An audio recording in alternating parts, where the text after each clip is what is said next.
Hello বন্ধুরা, সবাই কেমন আছেন? পিউ কুকিং প্যাশনে সকলকে স্বাগত জানিয়ে আজকে আমি আপনাদের জন্য একটা টক ঝাল মিষ্টি রেসিপি নিয়ে চলে এসেছি।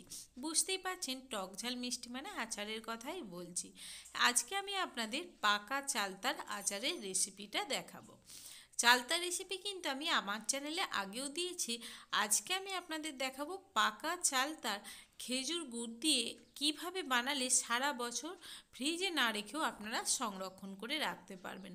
আর টেস্টটা তো জাস্ট মুখে লেগে থাকার মতো। প্রথমেই চালতাগুলো ছাড়িয়ে হলুদ আর লবণ জলে ভালোভাবে ভিজিয়ে রাখতে হবে, নাহলে কিন্তু চালতার রং কালো হয়ে যাবে।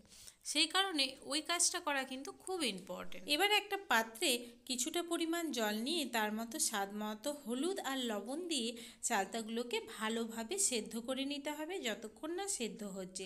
এই সেদ্ধ করতে আমার 20 মিনিটের মতো টাইম লেগেছে। 20 মিনিট পর আমি আপনাদের দেখাচ্ছি গ্যাসের ফ্লেমটা বন্ধ করে। এখন কিন্তু চালতাগুলো সেদ্ধ হয়ে গেছে। আর চালতা হলুদ জলে ডুবিয়ে রাখার কারণে আর হলুদ দিয়ে সেদ্ধ করার কারণে দেখুন কালারটা একদম নষ্ট হয়নি। এবার এই চালতাটাকে জল থেকে ছেঁকে তুলে নিতে হবে আর ঠান্ডা হওয়ার জন্য ওয়েট করতে হবে। ঠান্ডা হয়ে গেলে হামাল দিস্তায় বা শিলনোড়ায় যাতে সুবিধা সে সেটাতেই ভালোভাবে থেঁতো করে নেবেন। ভালোভাবে থেঁতো না করলে কিন্তু আচারটা আপনারা বানাতে পারবেন না। যতক্ষণে চালতাগুলো ঠান্ডা হচ্ছে ততক্ষণে এখানে আমি আচারের জন্য ভাজা মশলাটা বানিয়ে নিচ্ছি। ভাজা মশলা বানানোর জন্য এখানে 10 থেকে 12টা শুকনো লঙ্কা, 4 টেবিল চামচ গোটা ধনে, 2 টেবিল চামচ গোটা জিরে আর 1 টেবিল চামচ গোটা মৌরি নিয়ে নিচ্ছি। সাথে একটা তেজপাতাকে ছোট ছোট টুকরো করে এইভাবেই শুকনো কড়াইয়ে ভালোভাবে টেলে নিতে হবে। খুব বেশি টাইম ভেজে নেওয়া যাবে না, তাহলে কিন্তু এটার থেকে একটা তেতো ভাব চলে আসবে আর ফ্লেভারটাও একদম বাজে হয়ে যাবে।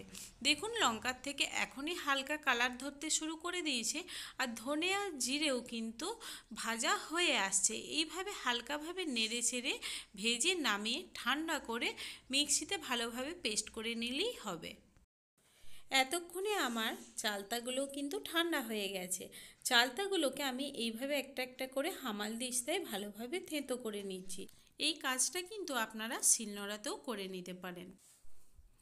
দেখুন ঠিক এইভাবেই চালতাগুলোকে ভালোভাবে থেঁতো করে নিতে হবে। সেদ্ধ হওয়ার কারণে কিন্তু এখন চালতাটা অনেকটাই নরম হয়ে গেছে। সেদ্ধ হওয়ার কারণে কিন্তু চালতাটা অনেকটাই নরম হয়ে গেছে। এইভাবেই আমি সমস্ত চালতাটা থেঁতো করে নিয়েছি। অন্যদিকে গ্যাসের উপর একটা ফ্রাই প্যান বসিয়ে দিয়েছি আর তার মধ্যে দিয়ে দিচ্ছি পরিমাণ মতো মাস্টার অয়েল। আমি এই দুটো চালতার আচার বানানোর জন্য এখানে কিন্তু 4 টেবিল চামচ মাস্টার অয়েল ইউজ করছি। 4 টেবিল চামচ একটা বড় টেবিল চামচের মাস্টার অয়েল দিলেই হবে।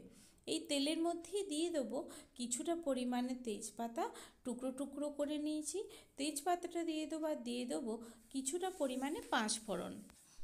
দুটো চালতার আচার বানানোর জন্য কিন্তু আমি এখানে 2 টেবিল চামচ 5 ফোড়ন ইউজ করেছি। এবার এগুলোকে ভালোভাবে যতক্ষণ না কালার আসছে আর ফ্লেভার বেরোচ্ছে ততক্ষণ পর্যন্ত ভেজে নেব। সাথে আমি এখানে দিয়ে দিচ্ছি একটা গোটা শুকনো লঙ্কা।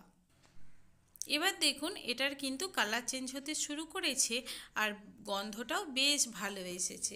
এখন পেস্ট করে রাখা চালতাটা এর ওপর দিয়ে নাড়তে থাকবেন। এই সময় কিন্তু গ্যাসের ফ্লেমটা অবশ্যই মিডিয়ামে রাখবেন। হাই ফ্লেমে করবেন না, তাহলে চালতাটা ভাজতে পারবেন না। ভালোভাবে চালতাটা ভেজে না নিলে সারা বছর সংরক্ষণ করেও রাখতে পারবেন না। সেই কারণে চালতার মধ্যে যে অতিরিক্ত জলটা আছে সেটা যাতে শুকিয়ে যায় ভালোভাবে নেড়ে চেড়ে শুকিয়ে নিতে হবে কড়াইয়ের মধ্যেই। ভাজার সময়েই দিয়ে দিতে হবে পরিমাণ মতো লবণ। লবণটা কিন্তু টেস্ট অনুযায়ী দেবেন। চালটা বেশ টক হয়, সেই কারণে লবণটা বুঝে শুনেই দেবেন। আমি এখানে 1 টেবিল চামচের মতো লবণ ইউজ করেছি। এবার চালতাটা ভালোভাবে নেড়ে চেড়ে চালতার অতিরিক্ত জলটাকে শুকিয়ে নিতে হবে। যতক্ষণ না চালতাটা ড্রাই হচ্ছে ততক্ষণ এইভাবে লো টু মিডিয়াম ফ্লেমে গ্যাসটাকে রেখে নেড়ে চেড়ে ভালোভাবে চালতাটাকে ভেজে নেবেন। প্রায় 10 মিনিট পর আমি আপনাদের দেখাচ্ছি। দেখুন চালতাটা কিন্তু এখন অনেকটাই শুকনো হয়ে গেছে আর চালতার মধ্যে জল নেই। এবার আমি দিয়ে দেবো খেজুরের ঝোলা গুড়টা। একদম খাঁটি অরিজিনাল খেজুরের ঝোলা গুড় আমি এখানে ইউজ করছি। খেজুর গুড় দিয়ে আমি আজকে চালতাটা বানাবো। খেজুর গুড় দিলে কিন্তু চালতা একটু আঠা আঠা আচারটা হবে, খেতেও ভালো লাগবে, দেখতেও ভালো লাগবে, আর গন্ধটা তো জাস্ট ফাটাফাটি। এইভাবেই গুড়টা দিয়ে আবারও নাড়তে থাকবেন। গুড় পরে আরও আমাকে অ্যাড করতে হয়েছিল, কম বেশি গুড়টা আপনারা বুঝতে পারবেন না, তাই প্রথমে কম দেওয়াই ভালো, খুব বেশি হয়ে গেলে আবার খেতে ভালো লাগবে না, কম হলে পরে অ্যাড করা যাবে। তাহলে বন্ধুরা, রেসিপিটা কেমন লাগলো সেটা কিন্তু কমেন্টে জানাতে ভুলবেন না। আচার খেতে প্রত্যেকেই ভালোবাসে, আর চালতার আচার খেলে তো সে স্কুল লাইফের কথা মনে পড়ে যায়। তখন আমাদের এখানে স্কুলগুলোতে পেপারের ওপর সামান্য চালতার আচার দিত, তাই খেতে খেতে বাড়ি চলে আসতাম, বা টিফিন টাইমে বাড়িতে যে হাত খরচার টাকাটা দিত সেই টাকাটা দিয়ে এই আচার খাওয়ার ঘটনা প্রত্যেকের লাইফেই আছে।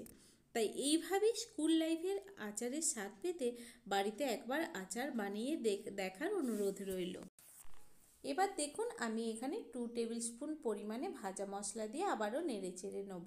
ভাজা মশলাটা দিলে আপনারা বুঝতে পারবেন স্বাদটা কতটা পরিবর্তন হচ্ছে।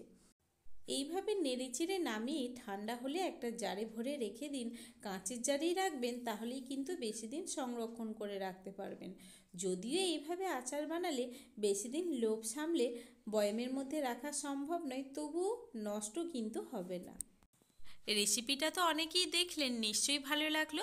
যারা যারা এখনও আমার চ্যানেলটা সাবস্ক্রাইব করেনি তাদেরকে রিকোয়েস্ট করব, পিউ কুকিং প্যাশন আমার চ্যানেলটা সাবস্ক্রাইব করে পাশে থাকবেন প্রত্যেক দিনের নিত্য নতুন রেসিপি পেতে। পাশে থাকা বেল ঘন্টিটাতে ক্লিক করে অল অপশানটাতে ক্লিক করে রাখবেন, যাতে সবার প্রথমে নোটিফিকেশানটা আপনার কাছেই পৌঁছে যায়। আজকের মতো আসি, দেখা হচ্ছে নেক্সট ভিডিওতে। ততক্ষণ সকলে সুস্থ থাকুন, ভালো থাকুন, এই কামনাই করি ভগবানের কাছে। যারা প্রথম থেকে শেষ পর্যন্ত ভিডিওটা স্কিপ না করে দেখলেন তাদের সকলকে পিউয়ের তরফ থেকে অনেক অনেক ধন্যবাদ। আর যারা এখনও পুরো ভিডিওটা দেখেননি তাদেরকে অনুরোধ করব, পুরো ভিডিওটা প্রথম থেকে শেষ পর্যন্ত স্কিপ না করে দেখবেন, নিশ্চয়ই আপনাদের উপকারে লাগবে।